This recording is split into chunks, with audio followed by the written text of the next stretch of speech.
Praise the Lord. सबको जय मसीह की गुड इवनिंग। जय मसीह की। Good evening. तो हम यशायाह का 13-14 अध्याय कर रहे हैं।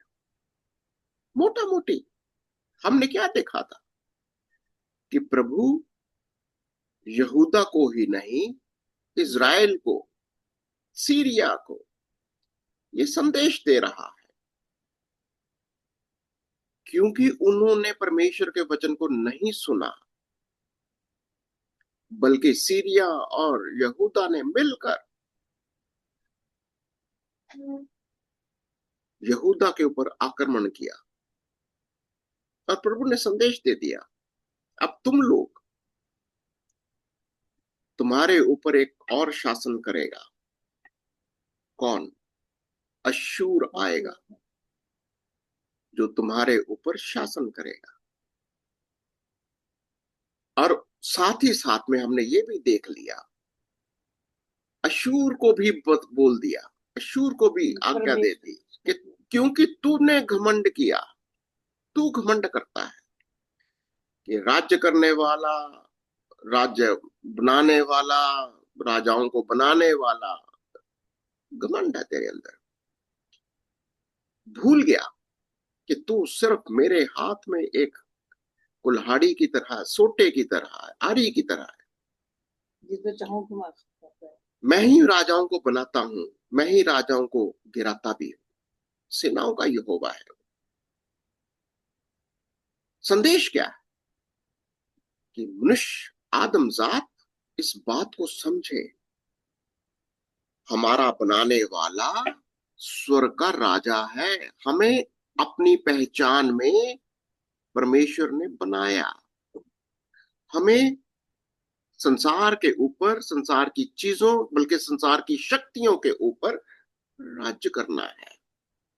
मानव जाति को संसार की, बल्कि स्वर्ग की गिरी हुई वो स्वर्गदूत, चाहे वो लूसीफर ही क्यों ना हो, हमें इनके ऊपर शासन करना है, इनको हमारे ऊपर शासन नहीं करना। अब ये संदेश प्रभु बार बार दे रहा था।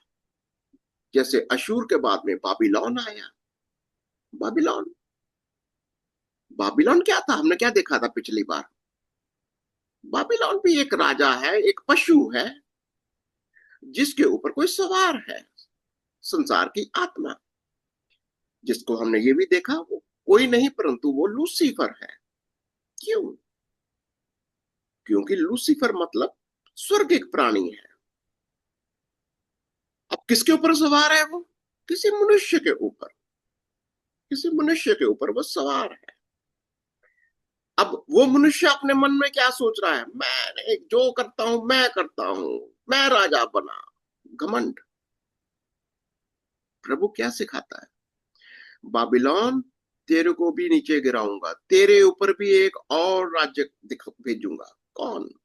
मादी फारस, मादी फारस को भेजूंगा। यानी प्रभु संदेश क्या दे रहा है? ये कौन सी स्पिरिट है? वो संसार की आत्मा है जो मनुष्य के ऊपर सवार होकर या उनमें समाकर उन लोगों पर राज्य करता है। इंसान को क्या समझना चाहिए? ये संसार की आत्मा, जिसको लूसीफर कहो, शैतान बोलो, जो स्वर्ग से गिराए हुए प्राणी है, जो मनुष्य के ऊपर सवार होकर उसके ऊपर अधिकार जमाते हैं, दरअसल में ये वो प्राणी है जो अधलोक में, जिसको बोलते हैं अर्धलोक के अंदर, नरक के अंदर, नीचे जमीन में गिरा दिया गया, और वो इसी लायक है। और अंत उनका आग की झील है। और प्रभु उनको चांस क्यों देता? क्योंकि मनुष्य, आदमजात उनकी आराधना करता है, उनको सर पर बिठा लेता है। जब हम जानबूझकर किसी को सर पर बिठाएंगे, प्रभु कहेगा जाने देता है। पर लेकिन हमको ये बात को समझना है कि मृत्यु क्या चीज है। मृत्यु, चाहे वो स्वर्गदूत हो, तो चाहे इंसान हो, परमेश्वर की उपस्थिति से दूर हो जाना, उसी को मृत्यु कहते हैं, जिसको हम फिजिकल डेथ कहते हैं, या पहली मृत्यु। और दूसरी मृत्यु, जब परमेश्वर आपको या किसी को भी, हमको कोई भी हो सकता है, चाहे वो स्वर्गदूत ही क्यों ना, जब वो नरक की आग में डाल देगा, वो दूसरी मृत्यु, हमेशा के लिए वो नाश कर देता है। आज हम, क्योंकि हमने सब कुछ कर लिया है, तो आज हम यशाया और उसका 14वां अध्याय सिर्फ इसकी ओर देखेंगे कि ये मृत्यु क्या चीज है। ठीक है, मृत्यु क्या चीज है, बाबिलोन क्या चीज है, और प्रभु क्या कह रहा है इनको बारे में। यशाया 14, और अगर आप पहले दो आयतें को पढ़ते हैं तो प्रभु क्या संदेश दे रहा है पहली दो आयतों में, यशाया 14 और पहली दो आयतें।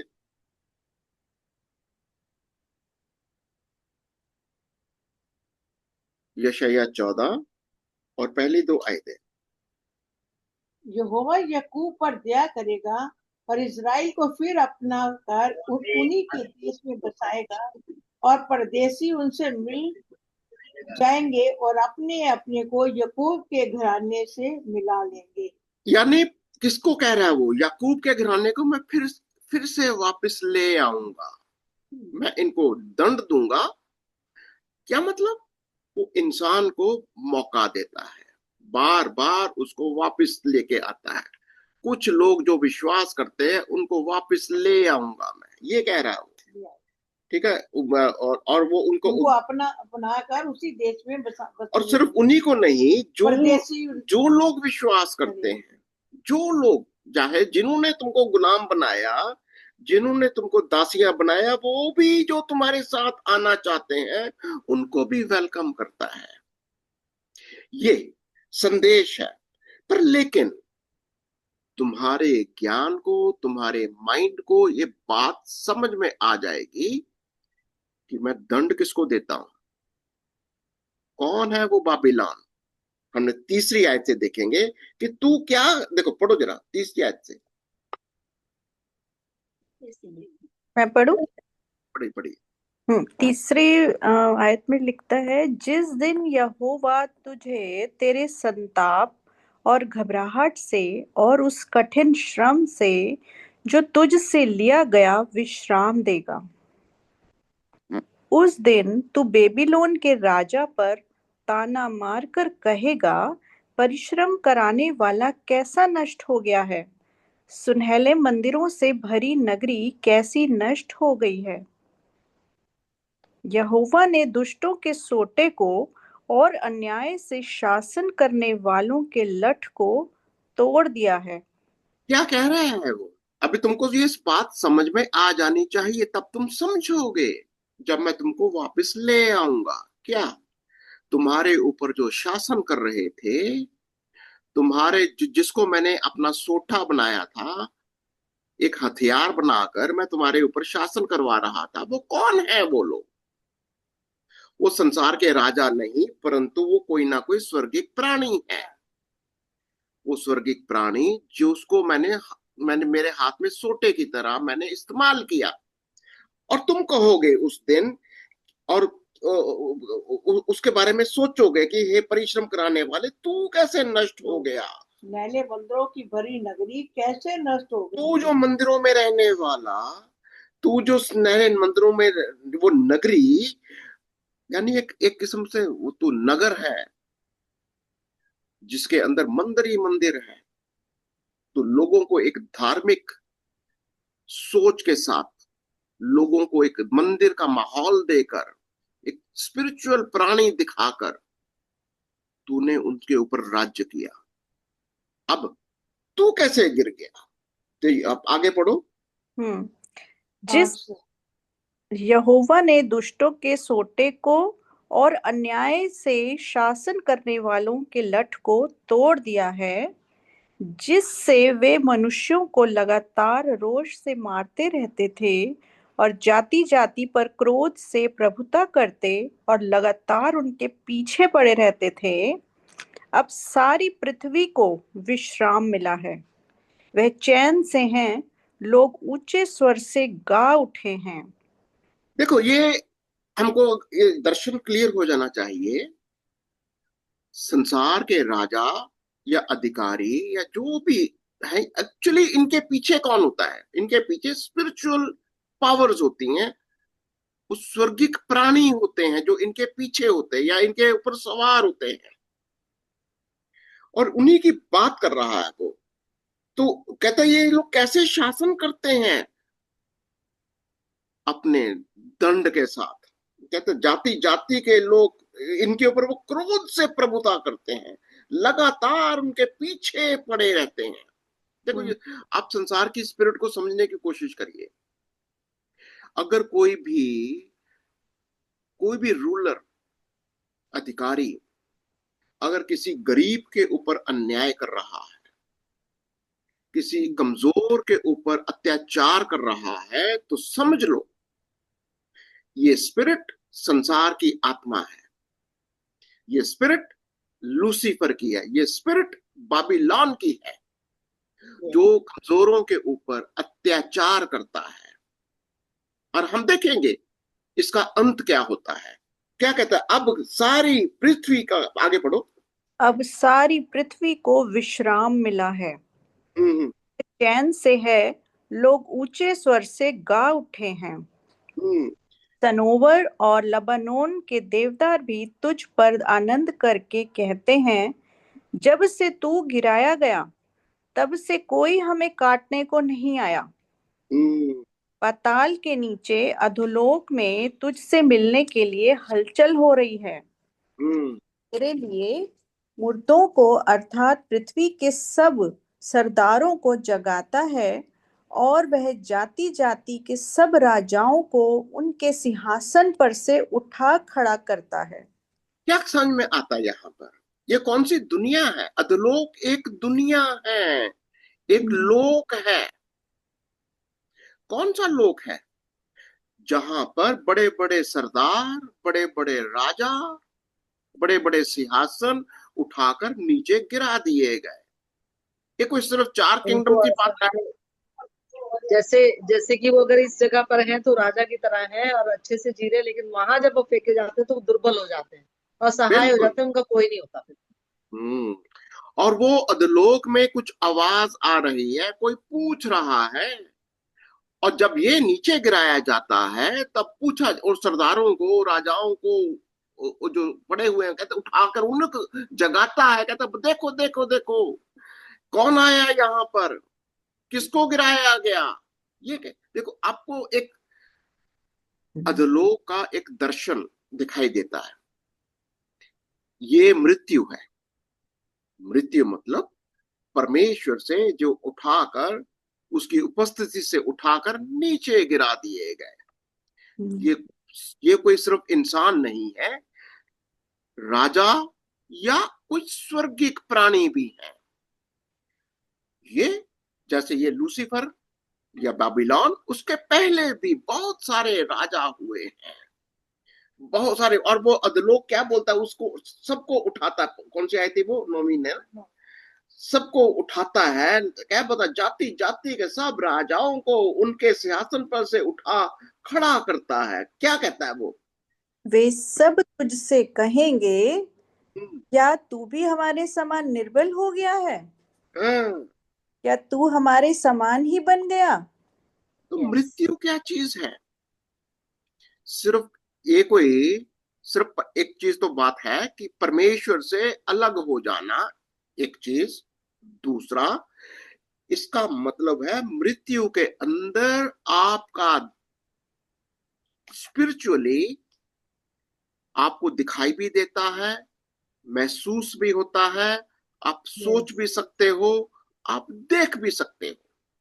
सर, इसीलिए भजन संहिता 22 के 6 में लिखा है कि वहां का कीड़े जो है बिलबिलाते रहते हैं, मतलब कि मरते नहीं है। हम्म बहुत खतरनाक जगह है वो भी। ये जो मृत्यु है, यहाँ पर आप ये नहीं सोचो कि आप बिल्कुल सब कुछ सन्नाटा हो गया। वहां पर मृत्यु एक किस्म से एक और दुनिया है। उस दुनिया के अंदर एक लोक है, उस लोक के अंदर आपको एक अंडरस्टैंडिंग होती है, आपको महसूस होता है हम पहले क्या थे, अब क्या है, हमारा पहले का जीवन क्या था, अब का जीवन कैसा है। ये सारी चीजें उस उनको ये कुछ सारी समझ में चीजें आती है। फील ये सारी चीजें फील होती हैं, पता होता है, याद होता है। बिल्कुल। यस, वहाँ वचन में ही लिखा हुआ है सर, जैसे हम पढ़ते हैं कि जैसे एक राजा यहाँ एक शासन करता है, एक अच्छी पोस्ट को, अच्छे चीजों को लेता है अपने जीवन में, वहां कीड़े उनका बिछोना होते हैं एक तरीके से। हम्म यानी कहने का मतलब क्या है, मृत्यु के अंदर आपको पता होता है मैं पहले, मृत्यु के पहले मैं क्या था, इस संसार के अंदर मैंने क्या क्या किया। वो कॉन्शाइंस आपकी जो होती है वो खत्म नहीं होती। ये ये मृत्यु जो अधोलोक को समझना बहुत जरूरी है। जैसे हम ये फिजिकल डेथ, अगर जब हम मर जाते हैं, ये कोई खत्म नहीं हुई ये पर, लेकिन एक दूसरी दुनिया शुरू होती है। मैं कुछ बोलना चाहता हूँ सर। हाँ जी बोलिए। जैसे वो धनी व्यक्ति और लाजर की स्टोरी में भी। जिस प्रकार से जिस प्रकार से स्वर्ग में ना जब कोई धर्मी प्रवेश करता है उसका स्वागत होता है ना, उसी प्रकार हम्म से अधोलोक में भी, अधोलोक में यदि कोई पापी जाता है तो वहां पर उससे सवाल पूछा जाता है कि तू भी हमारे जैसे, हम तो पहले से ही पड़े हुए थे यहाँ पर, कि तू भी आ हम्म गया। बिल्कुल। देखो एक्सपेक्टेशन वेरी गुड दीपचंद भाई, आप ठीक कह रहे हैं। देखो अधोलोक में लोग क्या सोच रहे हैं, अरे ये तो बहुत बड़ा राजा है, ये तो बहुत बड़ा स्वर्गदूत है, ये तो परमेश्वर के सामने खड़ा रहता है, ये राजा है। पर वो हैरान, अरे तू भी गिर गया, तू भी हमारे जैसा हो गया। ये ये सोच। अब यहाँ पर क्या चल रहा है इस दुनिया के अंदर, इस अधोलोक को समझना। आज का टॉपिक बेसिकली अधोलोक या मृत्यु, वो लोक जिसको अंग्रेजी में बोलते हैं शिलो, अधोलोक में शियोल। तो यही चल रहा है कि लोग चाहते हैं कि लोग और लोग ना आए, जिस प्रकार से धनी पुरुष और लाजर के किस्से में उसका वो लाजर, यस। धनी पुरुष हम्म कह रहा था कि मेरा भाई कहीं यहाँ ना आ जाए। हाँ, हम पढ़ेंगे पढ़ेंगे लूका के अंदर है वो, लूका 16 के अंदर। तो क्या कहते हैं 12वीं आयत से, 12वीं आयत से पढ़िए। 11 पढ़ते, 11 नहीं पढ़ी। हाँ। तेरा वैभव और तेरी सारंगियों का शब्द अधोलोक में उतारा गया है, कीड़े तेरा बिछोना और केंचुए तेरा ओढ़ना है। तू अपना म्यूजिक अब तू नीचे कीड़ों के ऊपर अधलोक में जाकर वहां से सुन, तेरा म्यूजिक भी नीचे गिरा दिया गया। क्या समझ में आ रहा है? म्यूजिक के अंदर देखो, ये बहुत बड़ा एक बहुत गहरी सोच है। म्यूजिक भी शैतानी होता है। हम्म, म्यूजिक आराधना, भी। हाँ जी। आराधना में घमंड होता है ना, आराधना करते हैं ना, हम्म ये होता है उन्होंने कभी। म्यूजिक भी शैतानी होता है, एक बात को समझना होगा। जो म्यूजिक को समझते हैं, इसके अंदर भी या तो कुछ तो म्यूजिक होते हैं जो आपको प्रभु की आराधना की ओर, परमेश्वर की ओर अट्रैक्ट करते हैं।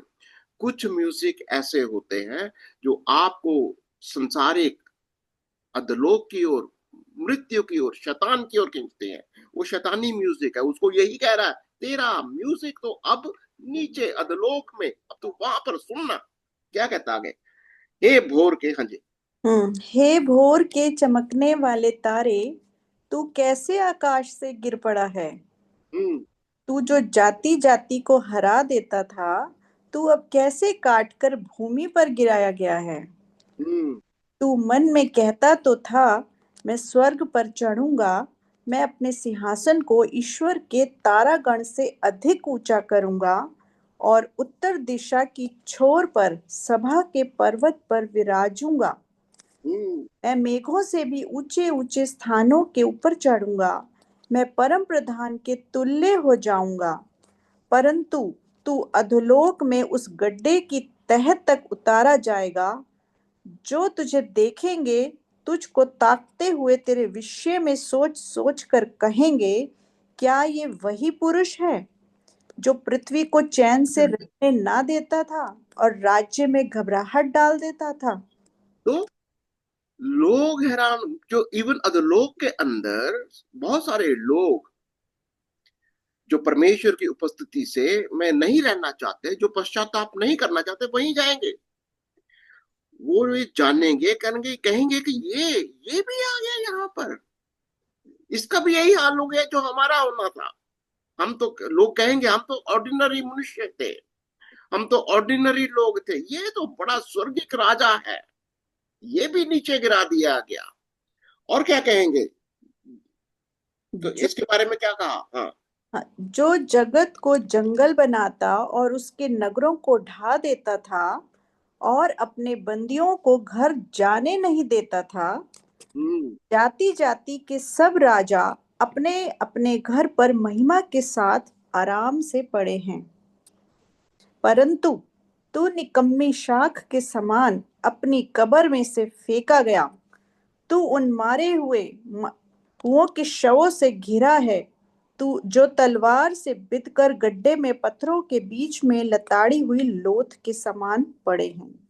अच्छा, ये बोल कौन रहा है? अधलोक से आवाजें आ रही है, यस। अधलोक से कोई बोल रहा है, यानी मृत्यु खुद बोल रही है। देखो, एक बात को समझना है, जैसा यीशु मसीह अपने आप में एक वंश है, एक पेड़ है, एक राज्य है, वैसे ही अधोलोक अपने आप में एक अंधकार का राज्य है, एक वंश है। इसीलिए इसको वंश के साथ जोड़ा जाता है। तो क्या लिखता है इसके बारे में, आगे देखेंगे। हम्म। तू उनके साथ कब्र में ना गाड़ा जाएगा, क्योंकि तूने अपने देश को उजाड़ दिया और अपनी हम्म। प्रजा का घात किया है। हम्म। कुकर्मियों के वंश का नाम भी कभी ना लिया जाएगा। उनके पूर्वजों के अधर्म के कारण पुत्रों के घात की तैयारी करो, ऐसा ना हो कि वे फिर उठकर पृथ्वी के अधिकारी हो जाएं और जगत में बहुत से नगर बसाएं।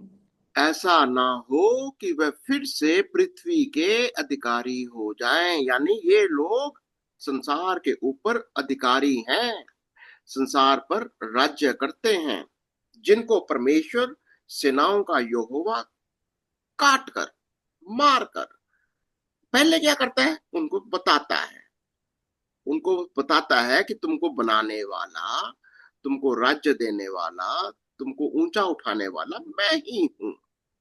पर अगर तुम अपने माइंड में घमंड करोगे, अपने विश्वास में, अपने सोच में कहीं ना कहीं अपने आप को ऊंचा करोगे, मेरा इनकार करोगे, तो हम्म। प्रभु तुमको उठाकर नीचे गिरा देगा, ये कह रहा है उसको। ठीक है, और देख लो जरा आगे 22-23 भी पढ़ लो। हाँ जी। इसमें मुझे एक बात ये बड़ी टच करी, जो 13वां वर्ष है 14 का, जो वो कहता है, तू मन में कहता तो था।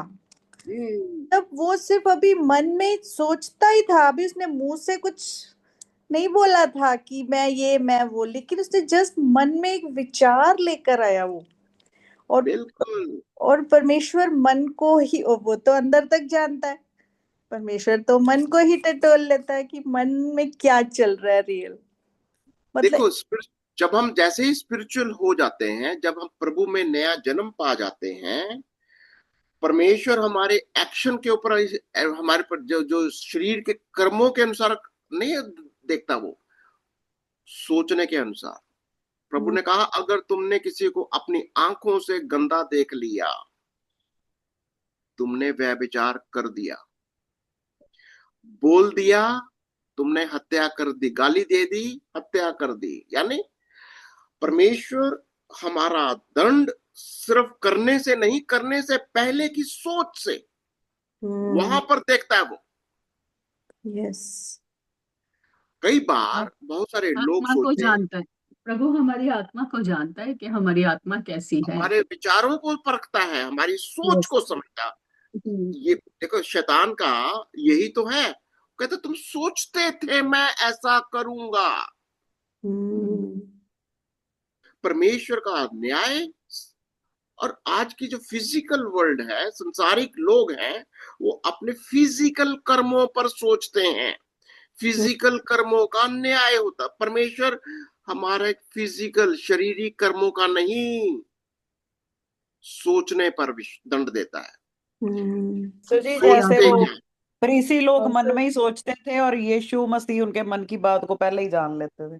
बिल्कुल बिल्कुल बिल्कुल। और ये तो बात परमेश्वर इजराइल से, याकूब के घराने से बात कर रहा है कि तुम लोगों को इस करेक्टर से निकलकर इधर आना है, और वो आज हमारे पे भी एप्लीकेशन में है। बिल्कुल बिल्कुल प्रभु उनको सिखा रहा है। जैसा यहूदा के लोग हैं, इजराइल के लोग हैं, राजाओं को भी सिखा रहा है, राजाओं को भी सिखा रहा है, मैं कौन हूं, सेनाओं का यहोवा मैं कौन हूं, और मैं तुम्हें, तुम मेरे बेटे हो, तुम मेरे पुत्र पुत्रियां हो, अपने जैसा बनाया है मैंने तुम्हें। तुम कौन सी दुनिया में जाना चाहते हो? मैंने तुम्हें अपनी दुनिया में, अपने बदन में स्वर्ग के राज्य के लिए बनाया है, और स्वर्ग ये के राज्य सोच के के भी हम्म, ये सोच के भी अजीब लगता है जब इसमें 10 आयत में पढ़ रहे हैं कि वे सब उत्तर देंगे और तुझसे कहेंगे, क्या तू भी हमारे समान, मतलब कि कैसा लगेगा अगर हम इतना पास आकर और ऐसी जगह में अगर चले जाएं, तो कितना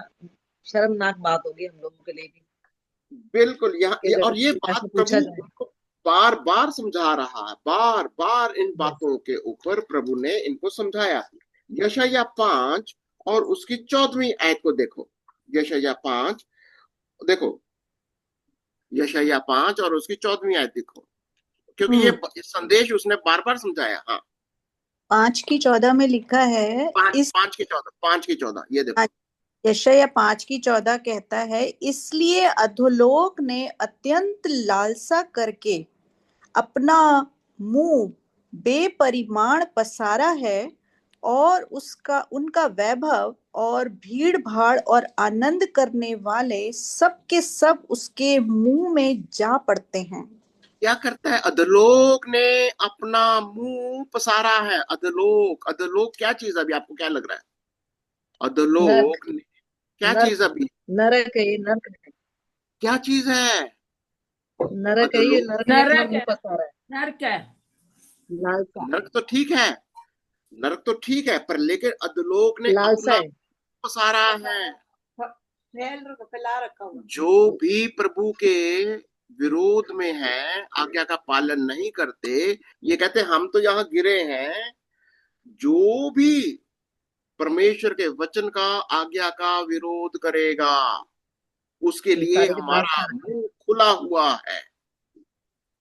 संसारिक लालसाओं की तरफ जो रहेगा, उसकी उसके लालसा लिए अधोलोक करने के लोगों के लिए है जो आज्ञा का उल्लंघन करते हैं। आज शैतान का काम क्या है? आज देखो, बड़ा सिंपल है ये। आज शैतान को पता है, लूसीफर को मालूम है कि जो भी आज्ञा का उल्लंघन करेगा वो अधोलोक में जाएगा। अब उसकी उसकी सोच क्या होती है? मसीही विश्वासी लोग जहां कहीं आज्ञा का उल्लंघन करेंगे, वो उनको वहीं से पकड़ना चाहता है। उसका उसको उसको वहीं पर उनको, उनके लिए मुकदमा करता है। पर प्रभु के सामने क्या करता है वो? ये आज्ञा का उल्लंघन कर रहा है, ये यहाँ पर परमेश्वर तेरे आज्ञा में, तेरे वचन में, तेरे नाम में स्थिर नहीं है। अब ये मेरी प्रॉपर्टी है, ये अधलोक में जाने के योग्य है। अब ये लगातार ये प्रभु क्या कहता है? अभी प्रभु क्या कहता है? ये स्वर्ग में यीशु हमारे लिए एक महायाजक की तरह सिर्फ इतना ये प्रार्थना का इंतजार करता है कि हम पश्चाताप करें। जैसे हम पश्चाताप करते हैं, यीशु का लहू, यीशु का नाम, यीशु के वचन, उसकी वाचा हमको वापस बुला लेती है, हमको छुड़ा लेती है, हमें इस अधोलोक में जाने से बचा लेती है। तभी तो यीशु हमारा महायाजक बना हुआ है। और अगर हमें इस चीजों की समझ अगर नहीं आई, जरा भी हमारा ध्यान भटका, तो हमारे लिए फिर ये जो है मुंह पसारा हुआ है। बिल्कुल, यही तो बात है। आज विश्वासियों को कितना केयरफुल होना है कि अगर हमने शैतान का या प्रभु की आज्ञा का उल्लंघन कहीं भी किया, कहता शैतान, याद है वो उसको उत्पत्ति 4 का 7 में क्या बोला था उसको, और क्या नाम था उसका, काइन को, कैन और काइन हाबिल काइन काइन को क्या बोला था, अगर तू की भला करे क्या तेरी बुरी भेंट है। स्वीकार ना होगी, अगर तू भला ना करेगा तो देख पाप तेरे द्वार पर पाप तेरे द्वार पर बात खड़ा है, उसकी लालसा तेरे ऊपर है। लगी रहती है, तुझे उस पर प्रभुता करनी है। तुझे उसके ऊपर प्रभुता करनी है। आज बहुत जरूरी है विश्वासियों को ये बात को समझना है। अधलोक की शक्तियां, पाप की शक्तियां सांप की तरह वो लगातार बैठा, मुंह पसारे हुए बैठा हुआ है। इंटरेस्टिंग है ये।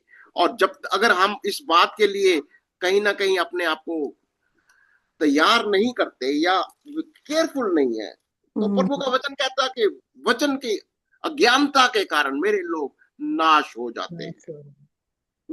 7 का 11 उसको बोला, हास को क्या बोला था, तू मेरे से कोई चिन्ह मांग, चाहे वो अधलोक से ही क्यों ना हो, मैं तेरे को बताऊंगा अधलोक क्या चीज है, अधलोक का भी मैं तेरे को पूरा ज्ञान दे दूंगा, मैं मेरे से मांग। 11वें वर्ष में कहता है, अपने परमेश्वर यहोवा से कोई चिन्ह मांग, चाहे वह हाँ, गहरे स्थान का हो हाँ, या ऊपर आसमान का हो। हम्म। तो प्रभु हमको सब ज्ञान देना चाहता है, कहता तू मांग कर तो देख, तू समझने के लिए मेरे से पूछ तो सही, मैं तेरे को सारा ज्ञान दे दूंगा। स्वर्ग क्या चीज है, स्वर्ग में भी ये प्राणी है जो नीचे गिरा दिया गया, अधलोक के अंदर, अधलोक क्या चीज है वो भी मैं तेरे को बता दूंगा, तू मेरे से मांग और मैं तेरे को दूंगा। है? बहुत इंटरेस्टिंग है, बहुत सारी अगर आयतें नोट करनी है तो आप नोट कर लीजिए। 28 का 14 15 फिर 18, अगर देखना तो देख लो, यशाया 28 और उसके 14 15।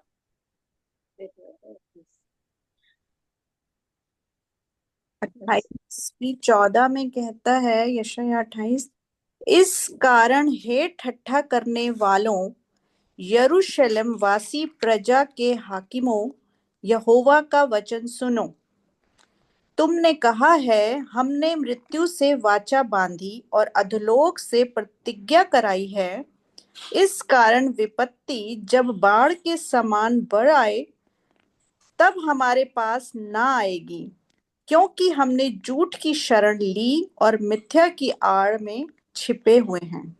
क्या समझ रहा है, क्या कह रहा है वो, लोगों ने अधलोक को मजाक बना लिया। कहता हमने तो अधलोक के साथ, मृत्यु के साथ वाचा बांध ली है, अब हमारा मृत्यु कुछ नहीं बिगाड़ सकती। प्रभु का वचन क्या कहता है, तुमको ये बहुत हल्के में ले रहे हो, तुम इस चीज को बहुत हल्के में ले रहे हो, और तुमने झूठ की शरण ले ली है, और तुम मिथ्या की आड़ में तुम छिपे हुए हो, है ना। और 18वीं आयत में,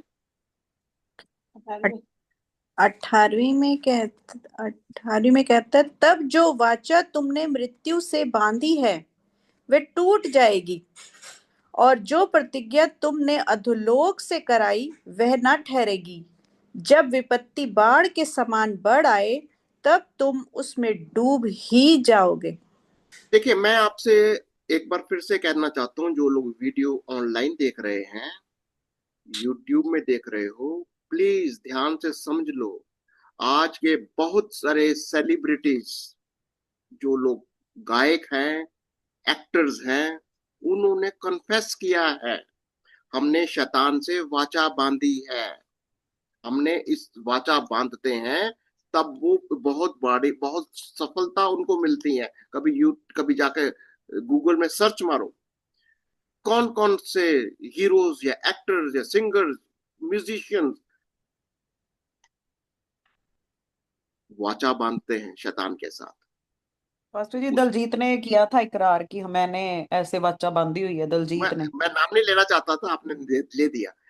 बहुत सारे बहुत सारे ऐसे ऐसे हीरोज एक्टर्स हैं, इंडिया में नहीं है, फॉरेन में भी है, पर लेकिन अंत क्या होता है? नाश। वो एक जैक्सन करके, क्या नाम था उसका, जो माइकल जैक्सन। माइकल जैक्सन, वो कोई बहुत बड़े हीरो, बड़े बहुत बड़े बड़े लोग, उनकी जिंदगी में बहुत पैसा भी आता है। वो ये अंडरवर्ल्ड, आज बल सर शैतानी चर्च भी बने हुए हैं। हाँ जी। सर सर, ये जो बिग बॉस आता है ना, ये भी डिमोनिक है, क्योंकि इसमें थर्ड आई, एक आई दिखाते हैं, एक आग दिखाते हैं। देखो, नाम नहीं लेना चाहिए हमको किसी का भी, क्योंकि ये हमको एक आत्मिक संदेश है ये, कि बहुत सारे लोग इसके साथ वाचा बांधते हैं, और ये एक दुनिया है, एक लोक है। यहाँ पर वो लोग जो उसके साथ वाचा बांधते हैं, उनको तरक्की मिलती है, उनको धन दौलत मिलता है, उनको ऐश्वर्य मिलता है, पर लेकिन अंत जो होता है वो ठीक नहीं होता। ठीक है।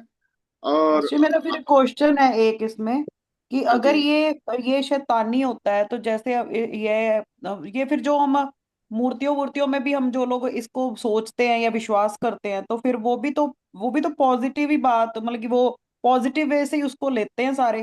तो फिर वो अलग कैसे हो सकती है? वो चीज है ही अलग, एक तरह से वो पाप ही है। असल ये मूर्ति, अभी आज मैं आपको बता रहा था कि मूर्ति अपने आप में कुछ नहीं है। आप किसी इमेजिनेशन के अंदर, आप किसी अपनी सोच के अंदर कोई वाचा बांधते हो। देखो, पावर तो आई ना पास्टर जी फिर उसमें, क्योंकि हमने विश्वास हाँ, किया। अपने मन में सोच रहे हो, यही शैतान की क्या पावर है, अपने मन के अंदर सोच रहा है। आप अपने मन के अंदर जब सोच रहे हो, अपने माइंड के अंदर ही वाचा बांध रहे हो, आप क्या कर रहे हो भाई? मूर्ति अपने आप में कुछ नहीं है। मूर्ति ना प्रसाद ना कोई भी ऐसी कोई चीज नहीं है। पर लेकिन अगर तुमने अपने मन में सोच लिया, परमेश्वर को इज्जत नहीं दी, उसके वचन को इज्जत नहीं दी, उसकी आज्ञाओं को इज्जत नहीं दी, उसको पहचानने में इज्जत नहीं दी, तो हम बिल्कुल इसकी दुनिया में चले गए। यही है वो दुनिया जो शैतान की दुनिया है। वो अपने आप को बोलता है, मैं अपने सिंहासन को ऊंचा बनाऊंगा, मैं अपने आप को ऊंचा करूंगा। कभी आपने, जैसे बहुत सारे खिलाड़ी होते हैं, उनको कोचेस सिखाते हैं, अपने आप से बातें करते रहो, मैं करूंगा, मैं करूंगा, I can do, I can do, ये वाली सोच। और अगर आपने कल उस लड़की की, वो जेमी क्या लड़की थी, वो जो क्रिकेट खेल, उसने क्या गुहाही दी? मैंने प्रार्थना करती रही, मैंने वचन के ऊपर ध्यान देती रही, जितना मैं प्रभु की ओर ध्यान देती रही, परमेश्वर ने मेरे को समर्थ दी। ये वाली बात है। आपका ध्यान अपने ऊपर नहीं है, आपका ध्यान परमेश्वर की ओर होना चाहिए। अगर आपके माइंड के अंदर ये सिखा रहे हो, I can do, I can do, मैं कर सकता हूं, और बहुत सारे कोच, खिलाड़ियों को ही नहीं, बहुत सारे, इवन मैं जब बहुत सारे मैं जानता हूं इंस्टीट्यूशंस को भी, बच्चों के मन में भरा जाता है, हमेशा बोलो I can do, I can do, तुम्हारा सेल्फ कॉन्फिडेंस वो इसी दुनिया में ले जाता है। और जब तुम नहीं कर सकते, वो डिप्रेशन में चले जाते हैं। बच्चे आज बहुत सारे खुदकुशियां कर रहे हैं। क्यों? क्योंकि आज बहुत सारे नौजवान बच्चे जब इस संसार के वो आत्मा में होते हैं, जब वो सारा श्रेय अपने ऊपर लेना चाहते हैं, मैं कर सकता हूं, मेरे अंदर वो ताकत है। अब परमेश्वर उनको यही सिखाता है, प्रभु का वचन यही सिखाता है, ऐसा कभी मत बोलो, मेरे अंदर कोई ताकत नहीं। यीशु मसीह ने यही सिखाया, हम्म। मैं शक्ति अपनी देने ओर, वाला, सामर्थ देने वाला। मैं कुछ नहीं हूं, मैं कुछ नहीं करता अपने आप, मैं वही करता हूं जो मैं पिता को करते देखता हूं। हम्म। आपको तो स्पिरिट को समझना बहुत क्लियरली समझना बहुत, और यही हमको समझाना भी है बच्चों को। आज के बच्चों का जो प्रॉब्लम यही है, आज के समाज की ये समस्या है, घर घर की ये समस्या है, कि जब लोग चाहे पति पत्नी का रिलेशन हो, आपके धंधे का बिजनेस प्रॉब्लम हो, आपका बिजनेस के अंदर हो सकता है, आपकी पढ़ाई लिखाई में हो सकता है, जब आप अपनी बुद्धि को, अपनी समझ का सहारा लेकर उसी के ऊपर लगे रहो, वो घमंड की आत्मा है, वो घमंड की आत्मा है। प्रभु का वचन कहता है अपनी समझ का सहारा मत लेना। सर वो क्रिकेटर लड़की ने जो पढ़ा था ना, निर्गमन 14:14 में था, यहोवा आप ही मेरे लिए लड़ेगा, इसीलिए तुम चुप रहो, ये उसने बोला है, और उसी पे बिल्कुल, कायम रही है लड़की। यस, ये उस, देखिए यही तो मैं कह रहा हूं कि वो अपने माइंड, जब भी आप किसी टेस्ट के अंदर होते हो, जब भी आप किसी मुसीबत में होते हो, परमेश्वर के वचन के ऊपर मनन करते चलो। अपना ये ध्यान परमेश्वर की ओर लगाना है। शक्ति देने वाला, बिल्कुल, सामर्थ देने वाला वही है। यस, बोलते केवल रहो ये, कि मैं प्रभु में हूं तो प्रभु ही करेगा मेरे साथ, तो प्रभु खड़ा है हमेशा। पिता मुझ यस, में होकर अपने काम करता है, मैं नहीं करता। ओके। 38 का 10 और 18 पढ़ लेते हैं। 38 का 10 और 18, यशाया 38 और उसकी 10 और 18। ये जो ये ये जो समझा। संसारिक, हाँ, इस एक चीज मैं कहना चाह रही हूँ कि आपने जो भी इसे समझाया कि मूर्ति कुछ नहीं होती या प्रसाद या कुछ जो भी है, ये चीजें है अपने आप में कुछ नहीं है, लेकिन यस, चीजों को हम अपने मन में अगर एक्टिवेट कर देते हैं तो वो चीजों में वो एक्टिवेट हो जाती हैं, क्योंकि प्रॉब्लम मन में सोच प्रॉब्लम किसी activate- मूर्ति की नहीं है, प्रॉब्लम किसी प्रसाद की नहीं है, प्रॉब्लम तुम्हारे माइंड की है। हाँ, वही मतलब सबसे पहले चीजें अपने मन में वो सोच लेते हैं उसको, वो यस, मन में हो जाता है, तो हमें वो चीजें फिर उसमें ऐसी लगती हैं वो। तब आप उस स्पिरिट वर्ल्ड में चले जाते हो तुम। हाँ, वो वही। डर और भय में चले जाते हैं, हम उस डर और भय में चले जाते हैं। या बिल्कुल, इसीलिए उसने कहा मन में कहता था, मन में सोचता था, मतलब हम मन में पहली धारणा बना लेते हैं और फिर हमें वो यस, चीजें वैसी नजर आने लगती हैं और फिर वो वैसे ही वहम अंदर चीजें आ जाती और हैं। उसी दुनिया में हम्म। चले जाते हो आप, लूसीफर की फिर दुनिया उसी में चले दुनिया में जाते चले जाते हैं। यस, उसी दुनिया में हम चले जाते हैं, वही सोचते रहते हैं, वही करेंगे। हो, क्योंकि लूसीफर मन में ही सोचता है, मैं हम्म। ये करूंगा, मैं वो करूंगा, अभी हम्म। किया नहीं, हम्म। सोचता है।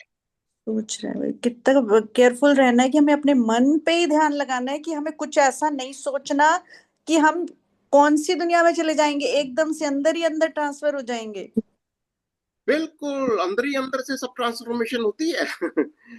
और यहाँ तक कि अगर आप मन में किसी बंदे को, किसी को बोल दिया ये मेरा मार्गदर्शन करेगा, ये मेरे को कुछ बताएगा, या कोई, जैसे आज भी बहुत सारे बाबा बने हुए हैं, हम्म। अगर आप किसी किसी इंसान की ओर मन लगा लिया, किसी किसी को सोच ली, चाहे वो पादरी हो, बाबा हो, कोई हो, उसी को मूर्त आप बना लिया तो फिर हो गया आपने गड़बड़। किसी को मूर्त बना लिया। हम्म। अब अभी 30 का देखो, 30 का 10 से देखो जरा, 30 का 10 और 18 देख लेंगे।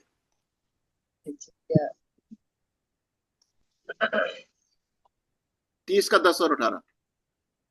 तो मैंने कहा अपनी आयु के बीच में मैं चला जाऊंगा, 10 अपनी 30, आयु के यशाया 30 और 10। हाँ, यशायाह 30 sorry, का कहता है, वे दर्शियों से कहते हैं हम्म, दर्शी मत बनो, और कहते हैं हमारे लिए ठीक नबूवत मत करो, हम्म, हमसे चिकनी चुपड़ी बातें बोलो, धोखा देने वाली नबूवत करो।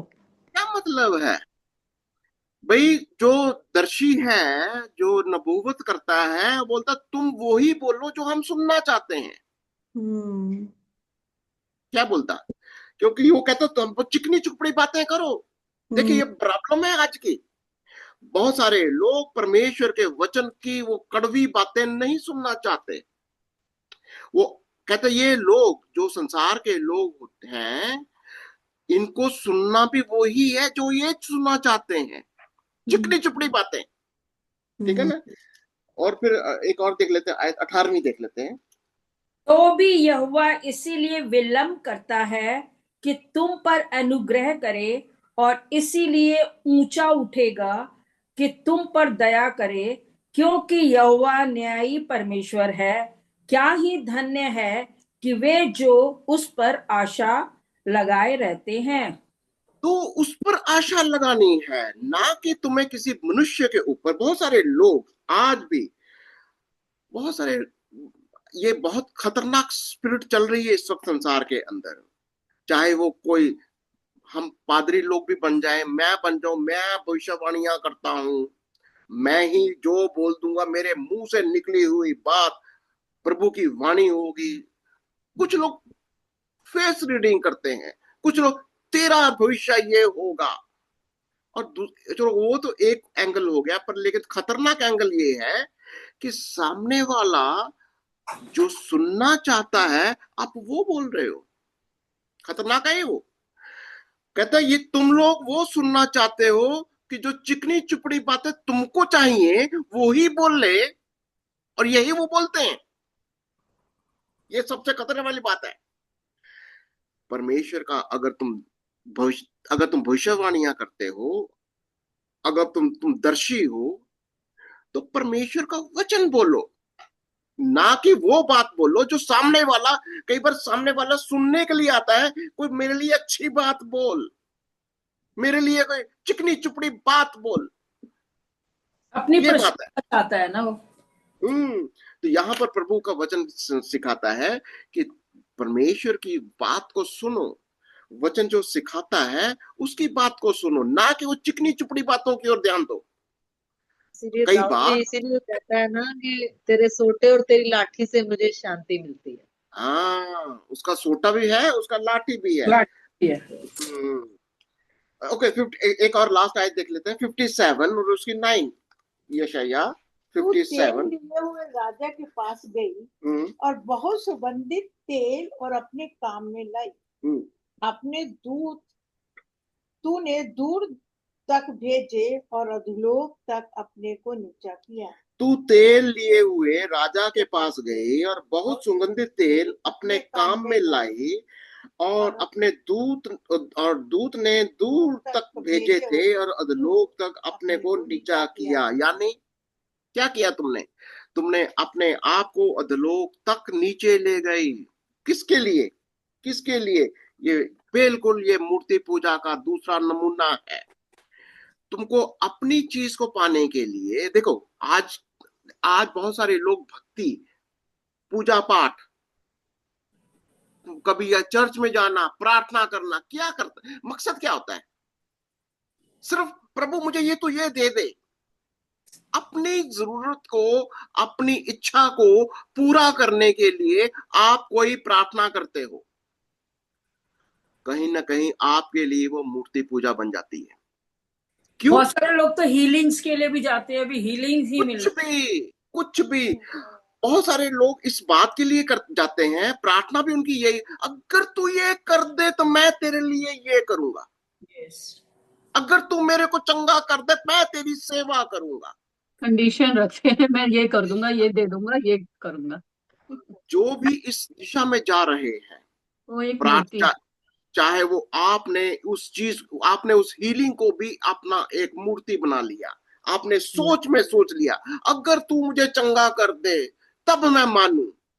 देखो ये बहुत सारी खतरनाक, संसार की आत्मा ही नहीं, टीचिंग्स भी हैं। अगर आपका भरोसा कहीं ना कहीं संसारिक चीजों में है, आप इसके ऊपर और मनन करिए।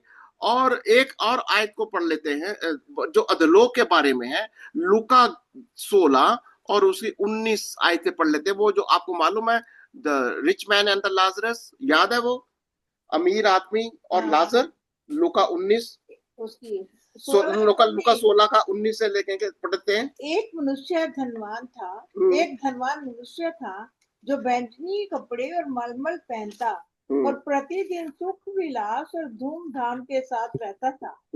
और लाजर नाम एक कंगाल घावों से भरा हुआ उसके डेवड़ी पर छोड़ दिया जाता था। और वे चाहता था कि धनवान की मेज की जूठन से अपना पेट भरे, वह कुत्ते भी आकर उसके घावों को चाटते थे। और ऐसा हुआ कि वे कंगाल मर गया और स्वर्गदूतों ने उसे लेकर अब्राहम की गोद में पहुंचाया, और वे धनवान भी मरा और गाड़ा गया। और अधोलोक में उसने पीड़ा में पड़े हुए अपनी आंख उठाई। ये आपको दिखाई दे रहा है, अधोलोक में उसने पीड़ा को महसूस किया। पीड़ा में उसकी आंखें भी हैं। किसकी? जो मर दोनों की। दोनों की है, जो भी मरता है उसकी भी धनवान तो व्यक्ति दोनों की है। धनवान मर गया, धनवान का अधोलोक के अंदर शारीरिक तौर से तो मर चुका है, पर अभी भी वो आत्मा में सिर्फ सिर्फ वो कैसी आत्मा है, उसको पीड़ा भी हो रही है, और अपनी आंख उठाई पीड़ा में, उसको दिखाई भी दे रहा है, और दूर से अब्राहम की गोद में और लाजर उसको को दिखाई देखा। दे रहा है कि ये लाजर कहाँ पर है, वो भी दिखाई दे रहा है। कैसी दुनिया है ये, किस तरीके का लोक है ये। और वो क्या कहता है वो, और उसने पुकार कर कहा, हे पिता अब्राहम, मुझ पर दया करके लाजर को भेज दे, ताकि वे अपनी उंगली का सिरा पानी में भिगो कर मेरी जीभ को ठंडी करे, क्योंकि मैं इस ज्वाला में तड़प रहा हूँ। कैसी कैसी कैसी स्थिति है एक मृतक व्यक्ति की, मरा हुआ है वो। और बहुत सारे लोग कहते हैं जी आत्मा तड़प रही है, तड़पती है, और यही दशा है। बहुत सारी आत्माएं अधोलोक में तड़प रही हैं, वो लाजर को देख देख के, ये तो मेरा भिखारी था, ये तो मेरे दरवाजे पर था। पर लेकिन अब प्रभु का वचन उसको क्या बोलता है, परंतु अब्राहम ने कहा, हे पुत्र, स्मरण कर कि तू अपने जीवन में अच्छी वस्तुएं ले चुका, और वैसे ही लाजर बुरी वस्तुएं, परंतु अब वह यहाँ शांति पा रहा है, तू तड़प रहा है। तो उसने क्या कहा, उसने कहा,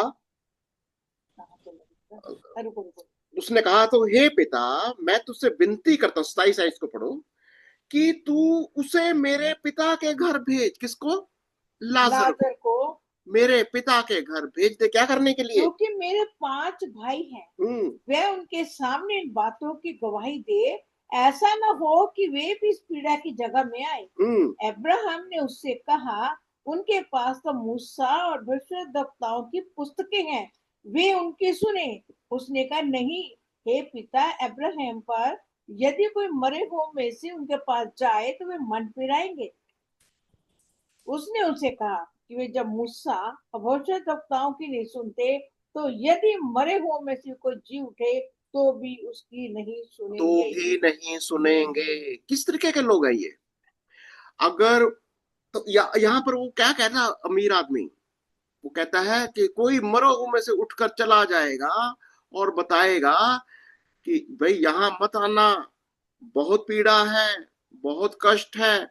तो अब्राहम क्या बोलता है, वहां तो मूसा है, तुम्हारे पास भविष्यद्वक्ताओं की किताबें हैं, इनको पढ़ो, उनकी सुनो।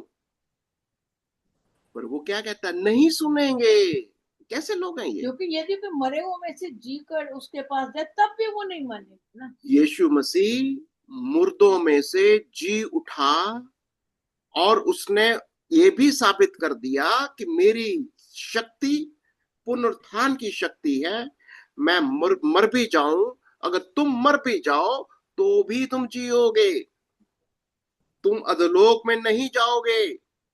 हमारा अभी ये विश्वास है, अभी हमारा जो यीशु मसीह ने हमें दिया, कि अगर हम मर भी जाते हैं, मसीह में मरना है तो मसीह में मरना होगा।